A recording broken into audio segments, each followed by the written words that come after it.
असम में साइबर अपराधियों का बोलबाला बढ़ता ही जा रहा है। ताजा मामला सामने आया है जहां इस बार विधायक साइबर अपराधियों की ठगी का शिकार हुए।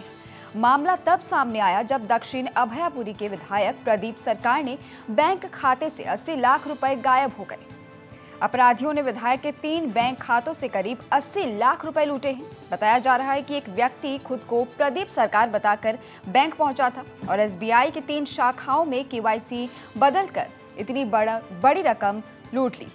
6 जनवरी को अभयापुरी में एक व्यक्ति ने विधायक के एसबीआई के बैंक खाते में दर्ज फोन नंबर और केवाईसी बदलवाई थी। विधायक के फर्जी हस्ताक्षर से अपराधी ने इस वारदात को बड़ी आसानी और बखूबी अंजाम दिया है।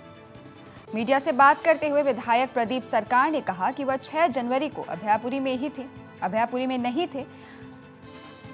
विधायक ने इस फर्जीवाड़े में बैंक कर्मचारियों के शामिल होने का भी शक जताया है। उनके मुताबिक इतनी बड़ी रकम की हेराफेरी बैंक कर्मचारियों की मदद के बिना संभव नहीं है।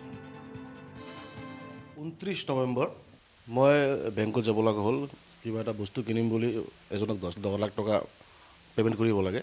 মই নিজে বেংকত গলো আৰু মই 10 লাখ টাকা চেক কাটি এটা আৰটিজিএস কৰাৰ চেষ্টা চলাইছিলো মানে যাক দিব লাগে। তেতিয়া ভাই গোটে চেকখিনি আৰু আৰটিজিএস ফৰ্মটো কাউন্টাৰত জমা দিয়াৰ পিছত বেংকৰ ষ্টাফ এজনে ক'লে যে স্যাৰ আপোনাৰ একাউণ্টত টকা নাই। তেওঁ চাই মেলি ক'লে স্যাৰ আপোনাৰ দেখোন এটিএম উইথড্ৰ আছে বহুত। একাউণ্টৰ যোনটো নাম্বাৰ চালো সেই নাম্বাৰটো মেচ হোৱা নাই। মোৰ একাউণ্টত 6 জানুৱাৰী টেলিফোন আপডেট আৰু কেৱাইসি আপডেট বুলি আহিছে।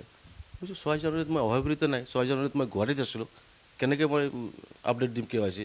এনেকুৱা ধৰণৰ স্কেম মই মানে চাই পেলাই মই আচৰিত হৈ গৈছোঁ যে এটা ৰাজ্যত এটা জনপ্ৰতিনিধি সুৰক্ষিত নহয়, সাধাৰণ মানুহ কেনেকৈ সুৰক্ষিত থাকিব? মোৰ পান কাৰ্ড, মোৰ ভোটাৰ কাৰ্ড, মোৰ আধাৰ কাৰ্ড গোটেইখিনি সংগ্ৰহ কৰিছে। তাৰ পৰা মোৰ ফটোটো গুচাই সেই যোনজন কালপিত তেওঁৰ ফটো লগাইছে। মোৰ সিগনেচাৰ জালি কৰিছে, অলমোষ্ট 80% মিলাইছে। জালি কৰি এই মানুহজন 6 তাৰিখে বেংকত আহিছে নিজে ফিজিক্যালি আহি পেলাই গোটেইখিনি 2 নম্বৰী কৰি টেলিফোন নম্বৰ আপডেট দি কেৱাইসি আপডেট দি এই কামখিনি কৰি গোটেইখিনি পইচা লৈ গ'ল।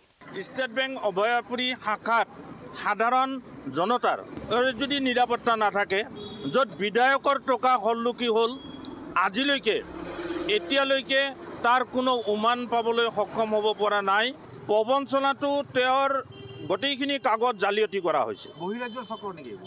আৰু সম্ভৱ হ'ব পাৰে আৰু ইয়াৰো কোনোবা হয়তো জড়িত হৈ থাকিব পাৰে সেই গ্ৰুপৰ লগত। তেওঁৰ সলনি বেলেগ এজন মানুহৰ ফটো লগাই পেলাই এই কামখিনি কৰিছে। আমি আচৰিত হৈছোঁ যে বিধায়ক প্ৰদীপ চৰকাৰৰ ফটোটো বেংক কৰ্তৃপক্ষই চিনি নাপালে। আন এজনৰ ফটোত এই গোটেইখিনি কাম তেওঁলোকে বৈধতাৰে কৰি পেলাই এই গোটেইখিনি প্ৰক্ৰিয়া সম্পূৰ্ণ কৰাৰ বাবে এই চক্ৰটোক তেওঁলোকে সুবিধা কৰি দিয়া বুলি আমি ক'ব পাৰোঁ।